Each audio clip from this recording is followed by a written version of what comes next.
Today I stole the apprentice's tool for a misfire. So I'm using it the other day. I want to try it. This is an older Honda Accord. So I don't have a misfire monitor. Got multiple misfire codes. So I'm going to use his tool that he got off Amazon. I'm not an affiliate for this tool by any means, although I should be, obviously. But I'm not. It's just a cool tool that I wanted to show you guys. It actually senses the spark in the coils. So you can see here that it's sensing that these coils are working and they're actually producing a spark. So we go until we find the one that's not firing. 4, 5, and 6 are okay, so we're going to go to the back.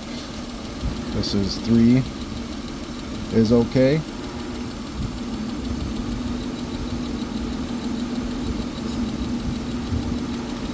Hard to pick up there, you got to make sure it's really flat. 2 is dead.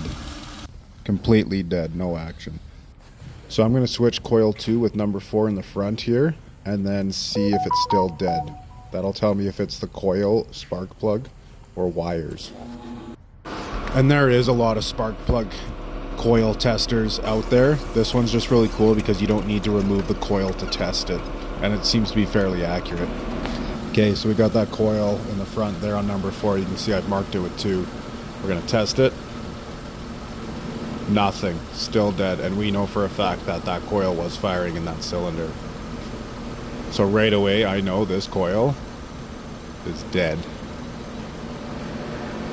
Now I can check cylinder 4 in that cylinder as well to make sure I don't have a dead cylinder. And as she's bleeping for me, we know for sure it is just the one dead coil. I'm going to check the spark plugs to make sure they're all good, and they are newer NGKs, so just the coil for today.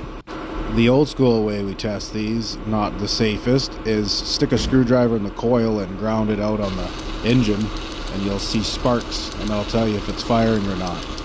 Very easy to shock yourself here though. There's the good coil.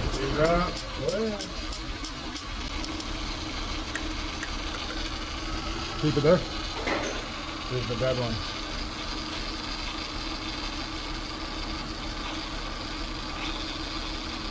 No spark.